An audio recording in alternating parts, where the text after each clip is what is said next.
Hey, everybody. Happy Thanksgiving. Hope everybody had a great weekend. This is a special pleasure for me that I always look forward to, which is huddling up with Simon Rosenberg. Um, and let me just say up front, if you don't subscribe to Hopium, his Substack, you should stop whatever else you're doing in your life and add meaning to it by subscribing to Hopium. Um, there's so much out there that we all have to go through sort of a triage of what is really worth reading. And I have a short list, and Hopium is at the top. And one of the things that I enjoy and appreciate about Hopium is that I never really know what Simon's going to write. And I say that as someone who, in the past, when I've had a column for various publications, I realized I had about a month of columns in me. And after that, they were all going to be repeats of what went before. But Simon really brings a depth of experience. And also, I think he understands the gravity of the moment better than most. So, Simon, thank you, brother, for joining us. Stuart, it's great to be with you, and I really look forward to our monthly chats. It's always a great place to air things out and back right at you. I mean, I've enjoyed, your commentary has been very important to me, and particularly, can I just raise this last piece that you just did about the Republican Party in Russia? Do you want to just spend a few minutes reflecting on that, because you're in Alaska now, right? You're not too far away from. I'm in Alaska, and I can see Russia. Sarah Palin was right. I just don't understand why we don't talk about this more, Simon. What do we know? We know that the Russians wanted to elect Donald Trump in 2016. I mean, Marco Rubio's Senate Intelligence Committee came to that conclusion. We know that he won. We can argue about whether or not he would have won or not won without the Russian help, because causality is always, as you know better than anybody, the hardest thing to argue in politics. Yeah. We know that they wanted him to win, and he won. So what did he get? More than you could imagine. And you know what?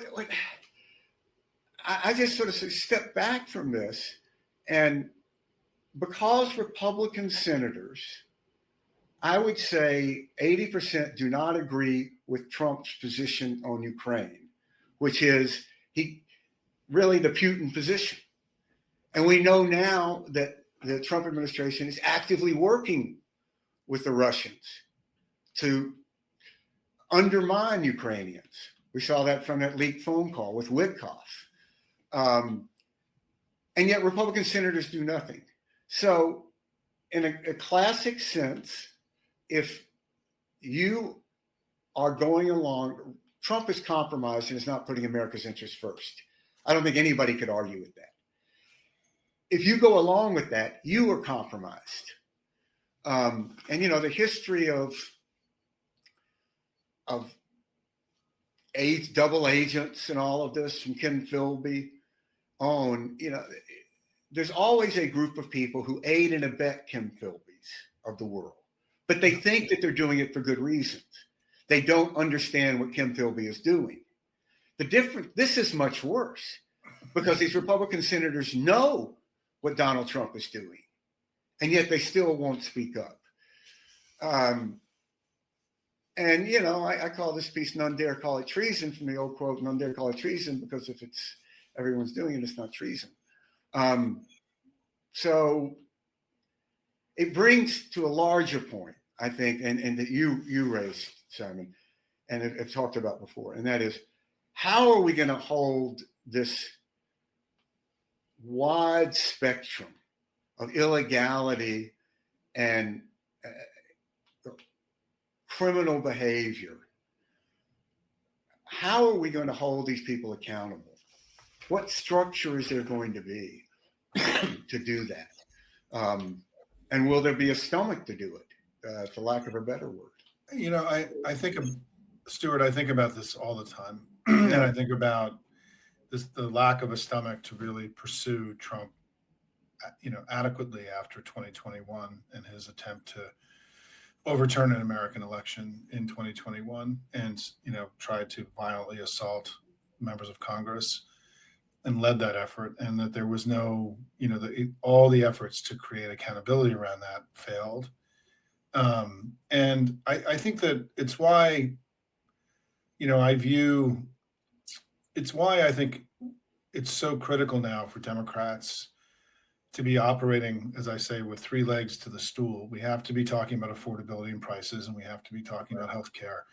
But then these basket of issues around his abandonment of our democracy and democracies all around the world, the unprecedented levels of corruption that we're seeing, his selling of pardons, the building, the tearing down of the East Wing to build himself a gilded ballroom that keeps getting bigger and bigger and bigger. He may have to tear down the rest of the White House to build the ballroom at the current rate that he's going. That we have to develop a very robust, big conversation with the American people about what he's doing to the country and to all of us, because in order to create the predicate for accountability, and that our not engaging in this and our believing that we need to stay disciplined, I call it the tyranny of kitchen table issues, is preventing us from having a conversation, by the way, the American people want us to have. I mean, I've been able to show through my writing that threats to democracy in many polls are equal to or even greater than concerns about healthcare, for example.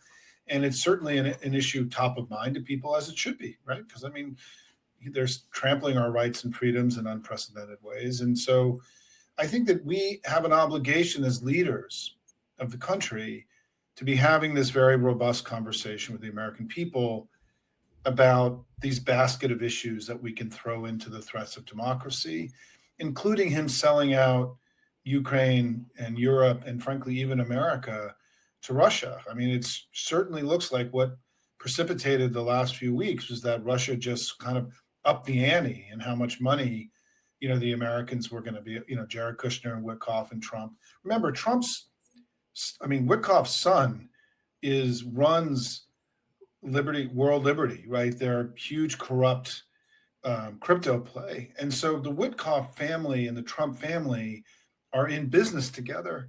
And part of that business extends to them shaking down the Ukrainians and in the current negotiations. And the level of betrayal that this represents of America, of democracy, of our Western alliances, of the world that we built after World War II, it's so overwhelming and jaw-dropping and dangerous and scary that, and I will just say one other thing, Stuart, is that I think, so part of it is, to answer your question, we need to be operating in a far more aggressive posture now in general, because, as you know, they are weakened. His powers are ebbing. They are wildly unpopular. They got their ass kicked in the November elections. As you know, we won in places by 20 points.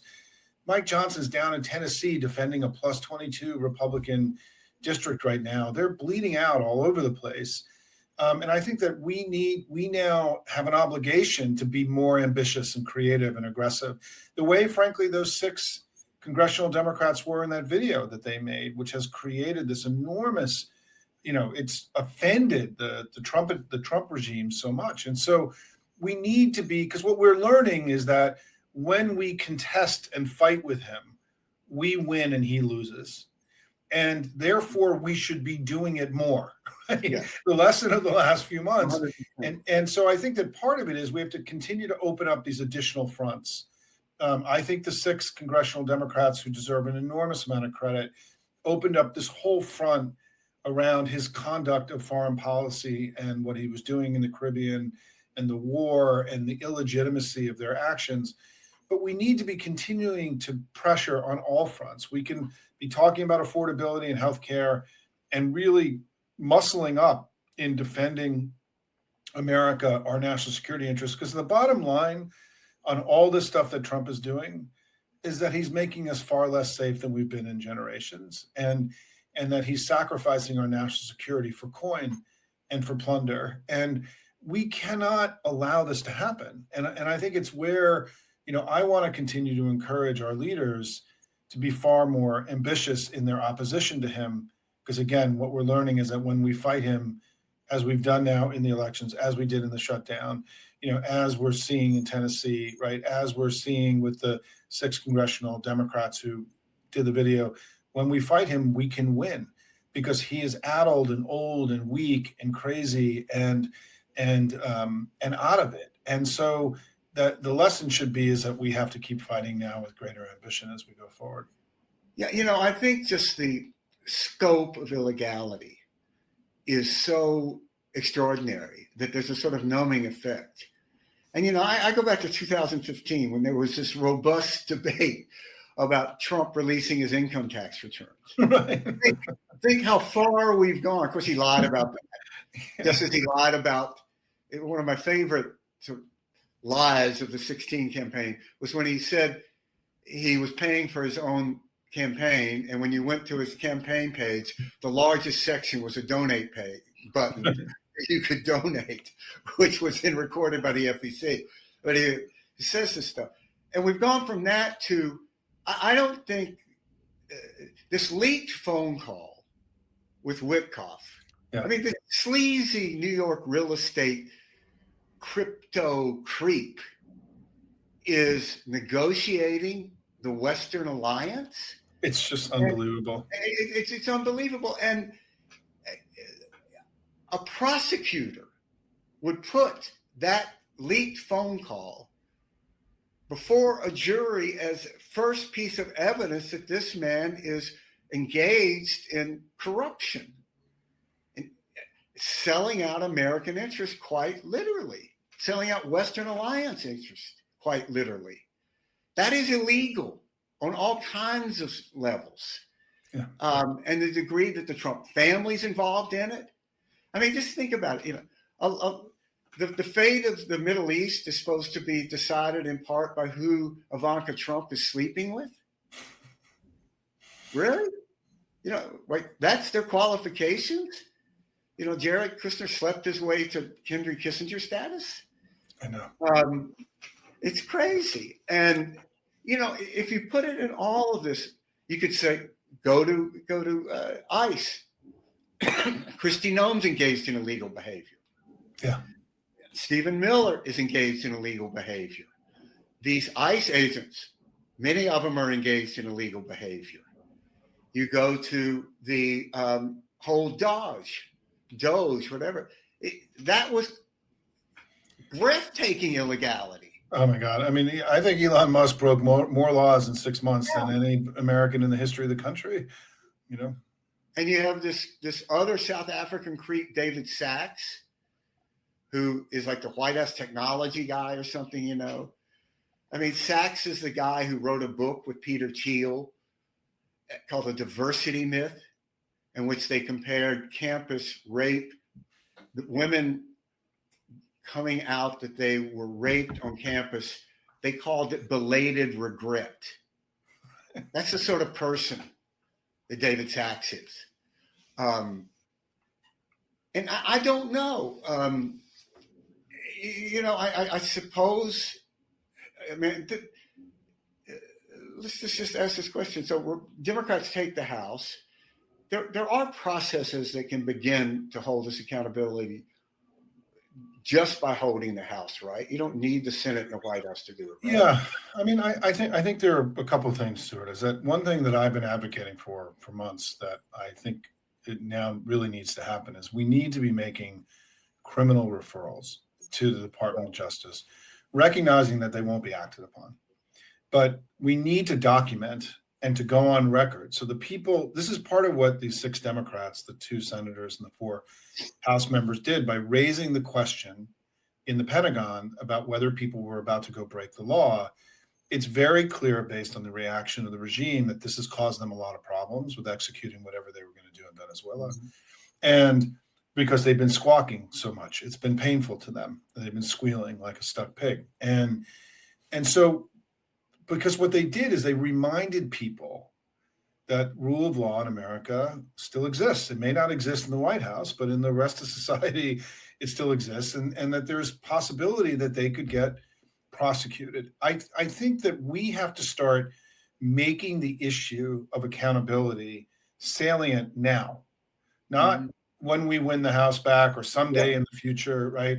There needs to be accountability. And part of that is criminal referrals that to the Department of Justice to go have a team of House and Senate members who are generating criminal referrals around all this activity that we see. Kristi Noem, shoving $225 million of media into her, an allied firm. It's just unbelievable, graft and grift, right? Every time anything happens, we have a criminal referral cannon, right? That's just shooting out criminal referrals to put the issue of criminality and law breaking and lawlessness into the discourse. Because I think this is an area where I think Democrats have utterly failed. We've done a lot right? We had a great election. Trump's approval ratings are way down, all that stuff. There's a lot that's gone well for us. But we haven't attached corruption, criminality to these activities. And it is critical. I'll give you an example, right? The tearing down of the East Wing was illegal. He broke the law in what he did. There were legal processes in place that Trump needed to follow. And now he's going through an equally illegal, process to build the ballroom. These are things that Democrats can be raising in our negotiations over the budget, for example. If you want 7 of our votes to pass whatever final budget comes up in December or January, we could start demanding things like any of your cabinet officials that have appear to have broken the law, they have to resign in order to get our votes. So Hegseth and Kristi Noem, and go down the list, right? Voigt, who is not a cabinet official but a senior advisor, we could attach conditions and say, if you want us to vote for the final budget, these people are going to have to step down, or have greater ambition in our engaging them directly in this kind of lawlessness and serial criminality that's happening. We've been far too timid, in my view, about pouncing on this stuff. And we need to do it because it hurts them. And because our job now is we have to weaken the regime. We have to weaken it, right? It's not just fighting over healthcare. We have to start disabling pieces of the regime itself and have him start losing staff that matter to him. We have to start doing everything we can to weaken the entire enterprise, not just fight in the traditional issue environment. And that's why I have been arguing, as you mentioned in this piece, that we need to make their corruption, their lawlessness, their betrayal of the country front and center in everything we do now. And I think we began with the 6 congressmen, 6 members of Congress, and also now this focus on Hegseth. But this is just one structural piece, and that we need to follow in order to put this stuff in front and center.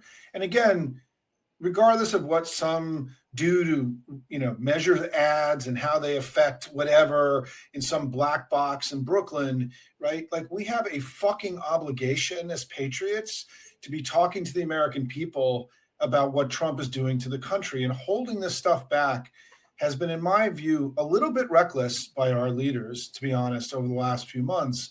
And now that it's here, we have to keep going, because I do think that Americans are horrified at Trump. They have lost faith in him. 2/3 of the country is basically turning on him.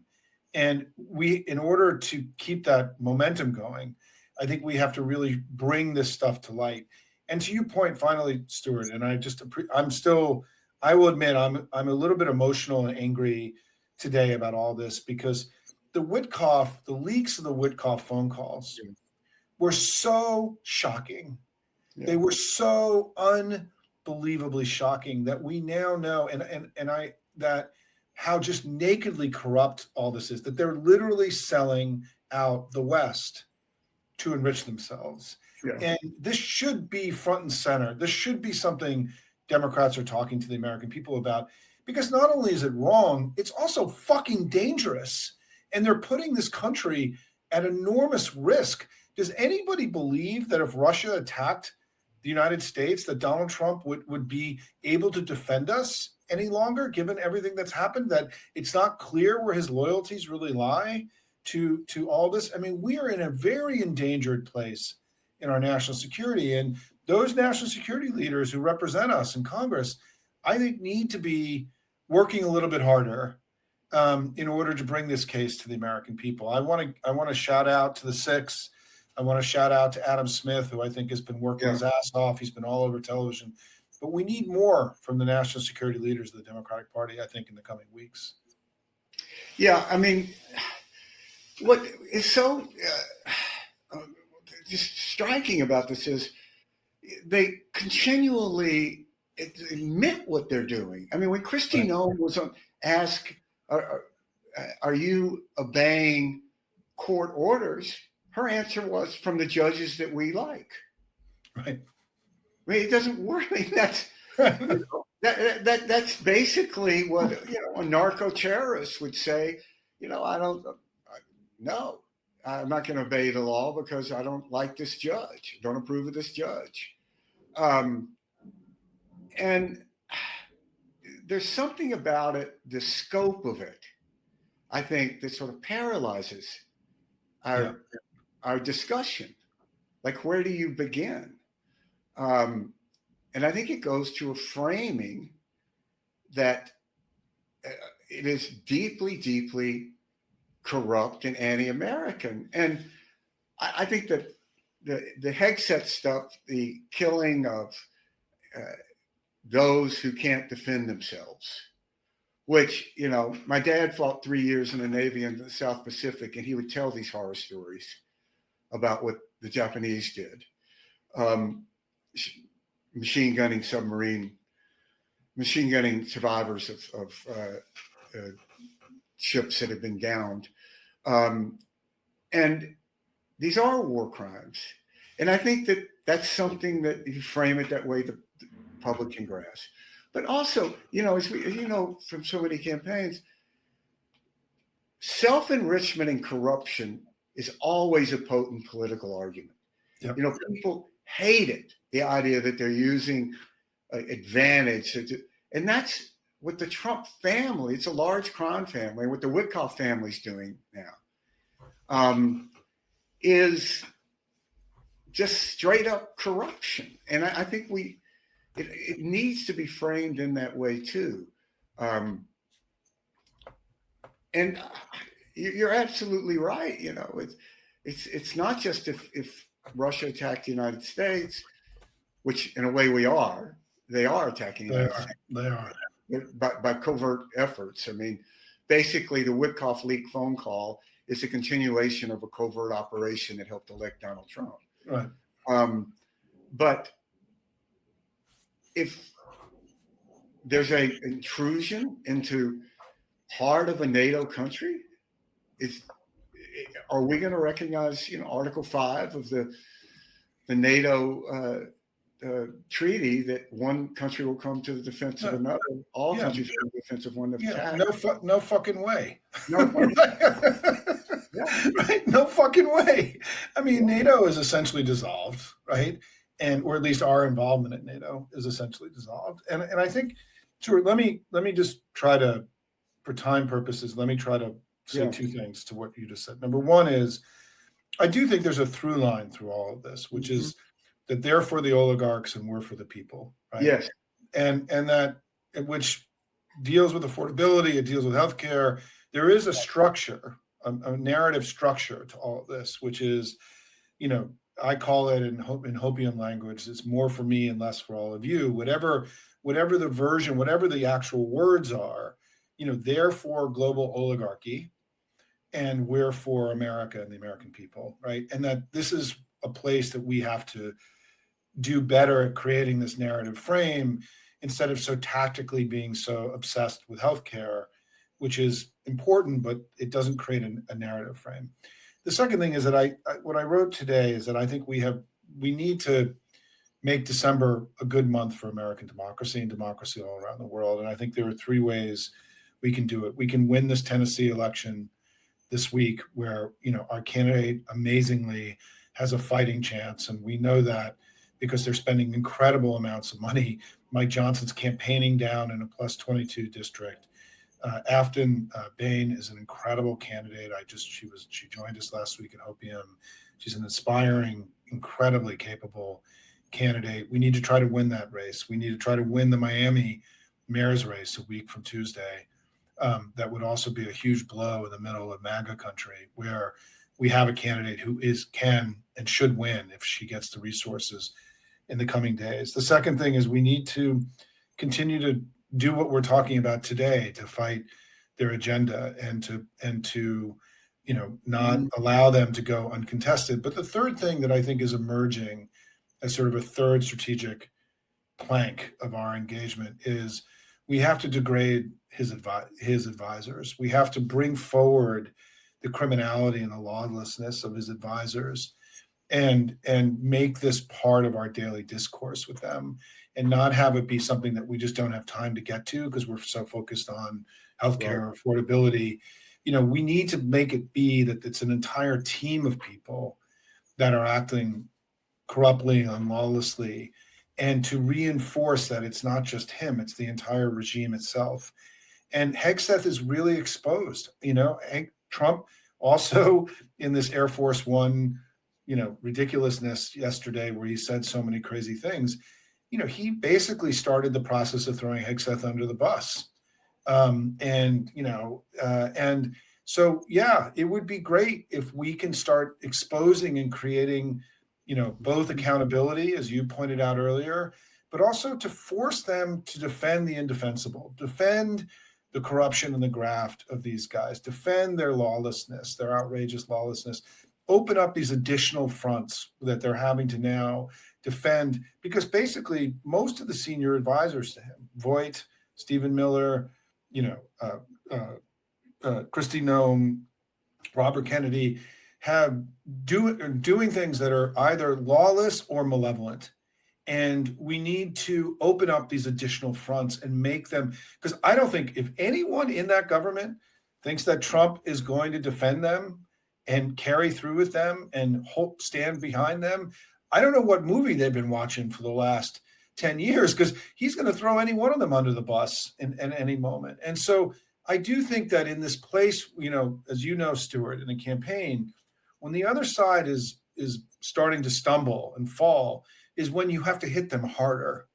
And we need to make December a month where we're on offense 24/7, 365.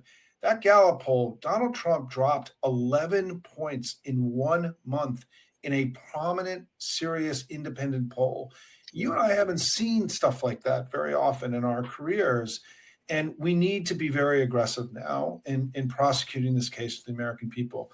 The healthcare issue, which was central to our winning this fight over the shutdown with Republicans, has served its course in my view. It's got to be only a small piece of this broader narrative that we establish, and to really be fighting on multiple fronts when they're weakest. And I think that, and what it requires is us to continue to challenge our leaders to be acting with a degree of confidence and strength, ambition and courage that the moment requires. Yeah. So, let me ask you, should there be an effort to put a framework around this? I was thinking, like in South Africa, they had the Truth and Reconciliation, with the Nuremberg trials. And we need some mechanism like that. And it seems to me that like smart people ought to put their heads together and try to come up with some name for that. What would it be? Because it's really unprecedented in American history.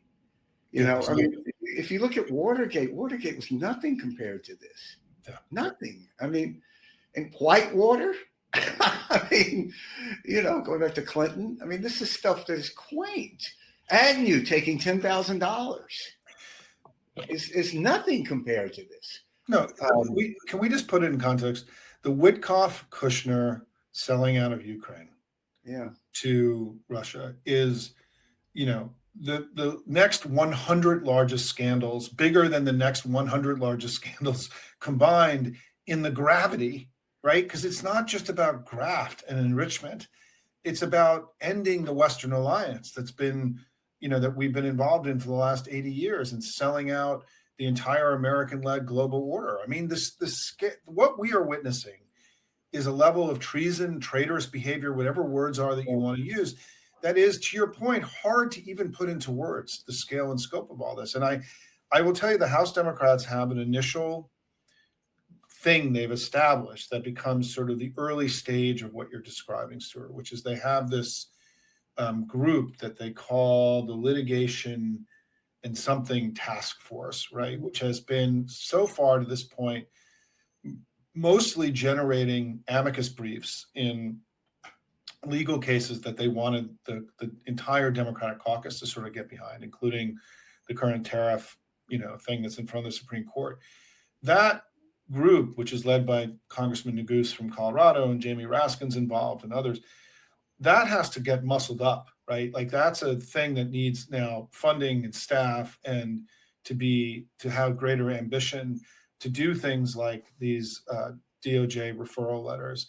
I also think we should acknowledge that Robert Garcia, the head of the ranking member of the House the House Oversight Committee, who through his creativity and his incredible capacity was able to get that subpoena issued in July, which loosened up all those Epstein emails so that we now know that Epstein himself directly implicated Donald Trump in all of his activities, right? It wasn't something that was asserted any longer. It was Epstein from the grave speaking to us. Robert Garcia has emerged as a really capable and powerful and important leader, creating another piece of what you're describing, Stuart, because I don't exactly know how it's going to get constructed, but you see some of the foundational pieces to be in place that could be brought into something far more ambitious. It would be nice if the Senate, for example, started matching them in this kind of organizational structure that's already being put into place in the House. Yeah, I think one of the things that we were good at on the Republican side was labeling and framing things. Yep. I don't think that you can support Pete Hegseth, the Secretary of Defense, and call yourself a patriot. And I think those are the sort of words matter. And I think that's the sort of language that needs to be used. And you go, Roger Wicker, you're chairman of the Armed Services Committee, you ushered in Hegseth. That's not the act of a patriot. You can't say that put America's interest at heart. You can't. I mean, it's completely indefensible. You cannot say out of 317 million Americans, we ended up with Pete Hegseth, the challenge wrong. They run the largest military, the most by far that the world has ever seen. And the same with Kash Patel. It's not, what? Kash Patel? I mean, this is ludicrous stuff. Who's, by the way, using SWAT teams to protect his 26-year-old girlfriend, travel with her. He's not using just normal, security forces in the government, Secret Service or FBI, the protectorate. He's using SWAT teams taking them away from their legitimate activities to protect his 20s, not even his wife, right? Like not a kin, his current girlfriend who lives in Philadelphia or wherever she lives. It's just, these are things that are so beyond, somebody wrote the other day, and I wish I could give them credit, is that they're acting as if law does not even exist. Yeah, that is their belief, because Trump will pardon everyone who breaks the law. That's what they absolutely think. And that's why Trump does it. That I am the person that you have to please, not the legal structure of American society. It's his sense of right or wrong, which is completely based on loyalty. Right. Yeah, I mean, there's this weird thing. You have Kash Patel, and then you have Kristi Noem, who's traveling around the world with, Corey Lewandowski, her boyfriend, that the United States is paying for. Just hired bought two new jets for Kristi Noem to fly around with her boyfriend. It's just weird, creepy, sleazy stuff. And you know what? It just really just mystifies me about, in the 2000 Bush campaign, I was there. It's a little bit of an exaggeration to say that the only thing that we did that worked was this theme of restoring honor and dignity to the White House, but it's not much of an exaggeration. And when we would run an ad that says that, the way it would move numbers versus like we run a tax ad or something, like, do nothing.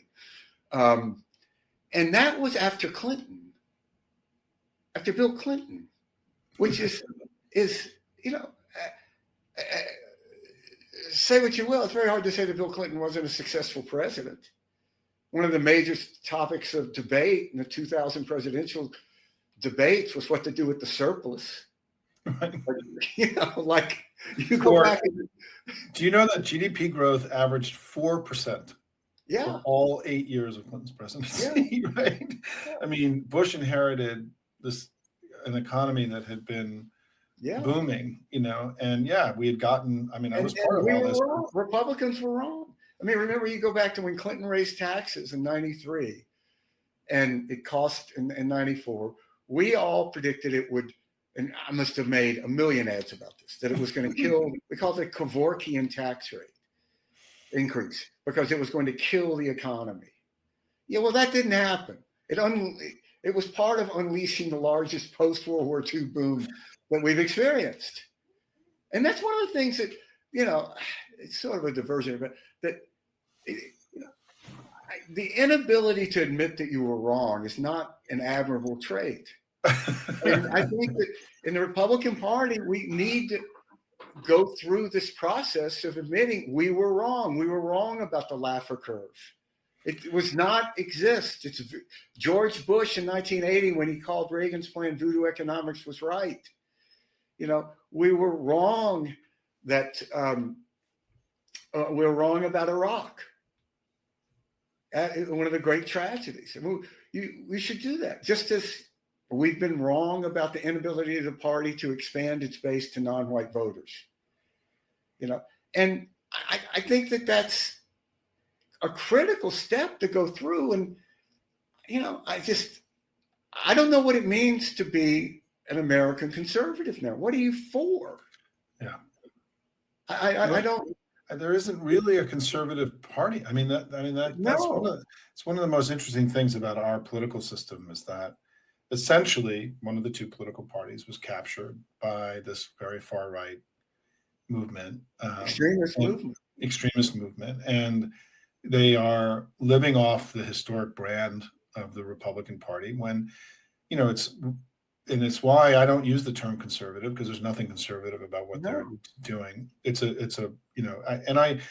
We don't really have a great name for all of this either. I've been calling it recently Trumpism is the sort of word I've settled on, because I don't think it's purely fascism, and it's not neo-royalism is another term that I've seen, or the sort of, or pure oligarchy. It's its own unique stew of all of these things, right, that are specific to America at this time. And we have, I think that every time I use a word like fascist or oligarchical, I feel that it's incomplete, that it doesn't adequately capture really the dynamic of what's going on here. And I think, Stuart, going back to something you said earlier, vocabulary matters. There's this meme in the Democratic family about, Democrats only write sternly worded letters.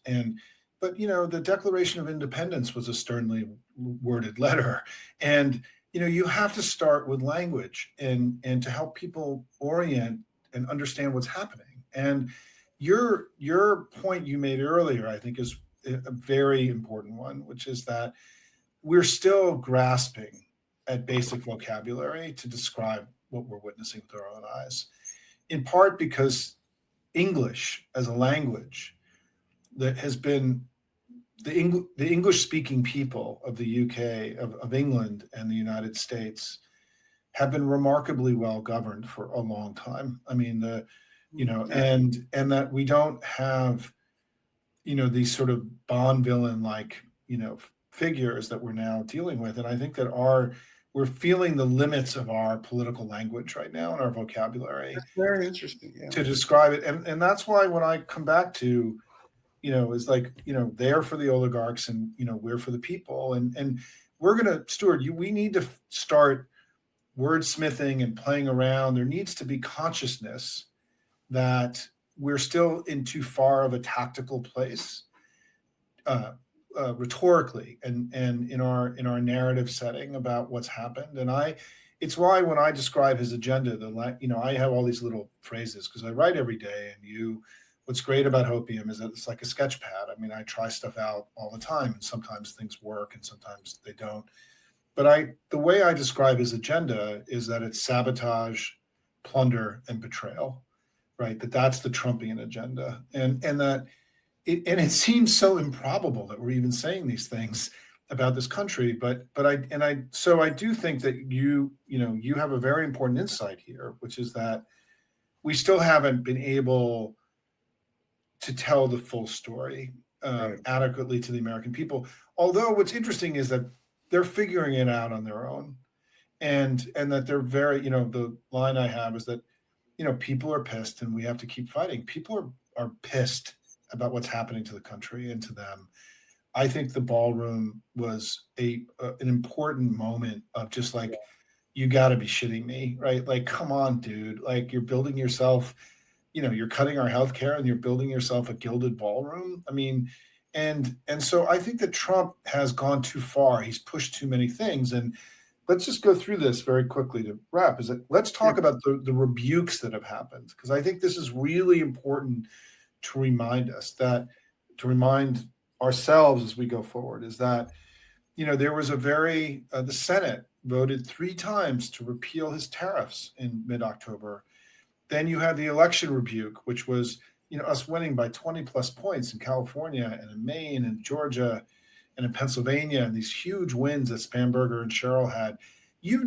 Stuart, that election, our performance was at the upper end of what was possible in that election. To win statewide races by 20 plus points, it never happens, right? And we saw it happen in 4 states. Yeah, right. I mean, it's like, oh my God, right?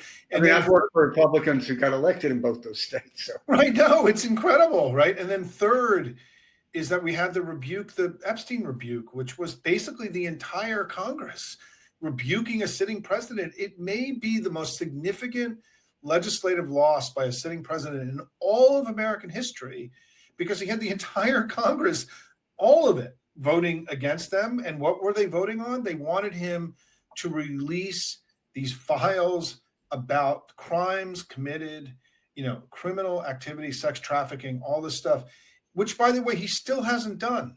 The subpoena went to them in July. They still haven't released the documents from the congressional subpoena in July. The Congress voted on this a few weeks ago. Extraordinary rebuke that happened. What's happening in Tennessee is a rebuke. What's going to happen in Miami may be a rebuke. But we've also now seen Roger Wicker, your buddy, and we've now seen the House and Senate Armed Services Committee in a bipartisan way are moving forward with formal investigations into what Hegseth has been doing in the Caribbean. It's very important because it may forestall the ability for Trump to execute an invasion of Venezuela. So there is great urgency to this. And that's also an implicit rebuke. You saw in the House, 2 House Republicans have announced a discharge petition to release the Russian sanctions that has, by the way, 85 co-sponsors in the Senate. That Thune has tabled for the last 6 months because Trump kept promising him, to take concrete action against the Russians. And so Marjorie Taylor Greene has now rebuked Donald Trump in a very powerful way. We're seeing greater ambition and courage step from Republicans, which is this thing that we desperately need. And we should be encouraging that, calling congressional offices, encouraging them to push these kind of probes forward. We need there to be some kind of structural formal break of a handful. And it may not be the same senators and the same House members on every issue. It may be some House members break on healthcare and other House members break on Russia and others break on, but we have this discharge petition process where, we could conceivably see other things after Epstein, break where Mike Johnson loses complete control of the House. Imagine if 3 House Republicans all simultaneously announced their immediate resignation in protest of Johnson's speakership and Trump. That would turn the House over to Hakeem Jeffries, right? He would become speaker at that point. So we have to keep the pressure on because their thing is cracking. They're losing control. They all know that Trump is old and addled and in ill health. The MRI thing in the last couple of days has been, I described it as a Monty Python skit yesterday that Donald Trump did on Air Force One. But everyone, I guess, to close my piece of this, Stuart, and I'll let you have the final word, is that, we should be hardened. We should be angry and angry beyond words for what Donald Trump has done to all of us. However, the American people have turned on him. The elections went really well. There's now public serial rebukes happening of him from Republicans. They're breaking from him. He is clearly losing, his powers are ebbing. And what it means is, and you know this, because campaign people understand this when we talk about this, when the other side is stumbling is when you have to hit them the hardest. And there is enormous now responsibility of our leaders and our family and the community to not take December off. These next few weeks are really going to matter. We need to be full in every day, fighting as hard as we can, winning these elections, calling our members in Congress, info-warring, as we call it, and continuing to do what's required, which is to mitigate the damage that he's doing, to advance our agenda and to win back power. And I think we have an enormous opportunity. And I just want to close by saying, congratulations, everybody. I mean, it's been bad. I'm not going to sugarcoat any of this, but we're also politically further along in some ways in the traditional understanding of power and politics and elections than I would have assumed at this point. And that's also, we can keep both of those things in our mind at the same time, that he's doing enormous harm to the country, but also that our movement has probably been far more successful than I would have imagined at this point, 6 months ago. Well, listen, man, let's end it there. It's so important, because I think, one of the constants of autocrats is to try to convince the public that it is impossible, that what they're doing is inevitable, that you can't fight it, you will fail. So focus on just your life, little things, go to football games, go to Thanksgiving, but don't worry about, this other stuff is just way too much. And that is to surrender, and we can't do that. So look, let me just say again to everybody, please go and subscribe to Hopium on Substack. Subscribe to Lincoln Square. We have to fight this stuff. I mean, we have these appalling moments with traditional media in this country. Jeff Bezos is just turned into such an odd, weird, middle-aged crisis guy. Barry Weiss at CBS, which is just such an absurdity. And we have to save ourselves.